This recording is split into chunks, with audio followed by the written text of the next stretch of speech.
యువత మత్తు పదార్థాలకు బానిసై జీవితాలను పాడు చేసుకోకుండా మత్తు పదార్థాలకు దూరంగా ఉండి తమ జీవితాల్లో వెలుగులు నింపుకోవాలని కల్వకుర్తి ఎమ్మెల్యే కత్తిరెడ్డి నారాయణ రెడ్డి విద్యార్థులకు పిలుపునిచ్చారు. నాగర్ కర్నూలు జిల్లా కల్వకుర్తి పట్టణంలోని ప్రభుత్వ జూనియర్ కళాశాలలో పోలీస్ శాఖ మరియు ఎక్సైజ్ శాఖ ఆధ్వర్యంలో మత్తు పదార్థాల వ్యతిరేక దినోత్సవం సందర్భంగా విద్యార్థులకు అవగాహన సదస్సు ఏర్పాటు చేశారు. ఈ సదస్సుకు ముఖ్య అతిథిగా కల్వకుర్తి ఎమ్మెల్యే కత్తిరెడ్డి నారాయణ రెడ్డి పాల్గొని విద్యార్థులకు మత్తు పదార్థాల వాడకం వల్ల కలిగే నష్టాలు వివరించి మత్తు పదార్థాల బారిన పడకుండా ఉన్నతమైన చదువులు చదివి తల్లిదండ్రులకు విద్య నేర్పిన గురువులకు మంచి పేరు తెస్తూ బంగారు భవిష్యత్తుకు బాటలు వేసుకోవాలని సూచించారు. వాటి తిన్నా తాగినా పీల్చినా ఏమవుతుంది అనేది చాలా మరి పూర్తిగా మీకు అర్థమయ్యే విధంగా అందరు చెప్పి ఉన్నారు. మీ ఆశయం చదువుకోవాలి, తెలివిగా ఉండాలి, మీ కుటుంబాలను పోషించుకోవాలి, మంచి పేరు తెచ్చుకోవాలి సంఘంలో, ఆ సొసైటీలో. ఇలాంటి ఆలోచనలతోటి అందరు విద్యార్థులు ఇక్కడికి వస్తారు. సిఐ గారు వెంకటరెడ్డి గారు చెప్పినారు చాలా విషయాలు, మరి నోట్ చేసుకొని ఒక్కొక్కటి మీకు అందరికీ తెలిసే విధంగా చెప్పి ఉన్నారు. ఏం పక్క పెట్టేస్తారు, ఏంటిదంటే ఏదో జరిగిపోయింది, నా బర్త్డే ఉంది, నేను ఎంజాయ్ చేయాలి, లేదు ఎగ్జామ్స్ అయిపోయినాయి, నేను ఎంజాయ్ చేయాలి.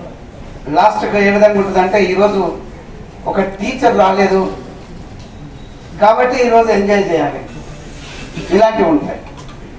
కానీ అందులో ఒక్కసారి మీరు అంటే చాలామంది విద్యార్థులు అందరు ఎంజాయ్ చేస్తున్నారని కాదు, ఆతు పదార్థాలను తీసుకొని మత్తును సేవించి ఆనందపడాలనుకుంటున్నారు. ఈ ప్రొహిబిషన్ డిపార్ట్మెంట్ ఉంది, మరి దాన్ని మాన్పించేటటువంటి పరిస్థితుల్లో వాళ్ళు లేనట్టు ఉన్నారు. ఎంతోమంది ఈరోజు చూస్తూ ఉన్నాం. ఎలాంటి మాట్లాడుకుంటున్నామంటే కార్లలో లేకపోతే మోటార్ సైకిల్ మీద మనం పోతూ ఉంటున్నప్పుడు, లేదా నడుచుకుంటుంటే రోడ్ల మీద వెళ్తున్నప్పుడు తూగుతూ కనిపిస్తుంటాడు, వాళ్ళు నడుస్తూ ఉంటుంటారు. మోటార్ సైకిల్ను అదేంటి పాము నడుస్తుంటే పోతున్నప్పుడు ఎలా ఉంటుందో అలా మోటార్ సైకిల్ నడిపిస్తూ ఉంటుంటారు. ఎందుకంటే ఆయన మత్తు సేవించి చాలా ఘనకార్యాలు చేసేసి రోడ్డు మీదకి వస్తూ ఉంటుంటాడు అన్నట్టు. మరి అవి కూడా జరుగుతున్నాయి, మనం చూస్తూ ఉన్నాం. వాళ్ళు మంచిగా ఉండేవాళ్ళు మత్తు సేవించడం వల్ల నేను కూడా వచ్చేసేసి వాళ్ళని యాక్సిడెంట్ చేయడం, తప్పించుకోవాలనేటువంటి పరిస్థితిలో ఉంటుంది రోడ్ల మీద. దీనికి అన్నిటి కారణం ఏంటిదంటే ఏమంటారు, ఈ పానీయాలు తీసుకోవడానికి. చాలా బాగుండేటువంటి పానీయాలు అని చెప్పేసి అందరూ అనుకుంటున్నారు అవి తీసుకోవడం నుంచి. మరి ఇవి మానేయాలి, మానేసేటువంటి పరిస్థితి రావాలి అంటే మీ ఆలోచన దృక్పథం మార్చగలగాలి.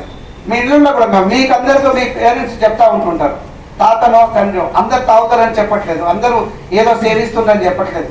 కానీ ఉన్న వాళ్ళని మీరు మార్చుకోవడానికి అవకాశం ఉంటుంది. ఎందుకంటే మీకు ఈరోజు ఇక్కడ చెప్తున్నట్టుగా కొంతమంది పేరెంట్స్ అది చదువుకోలేని వాళ్ళు కూడా ఉండొచ్చు. అంటే ఫస్ట్ జనరేషన్ చదువుతున్నది, మా పిల్లలు బాగుపడ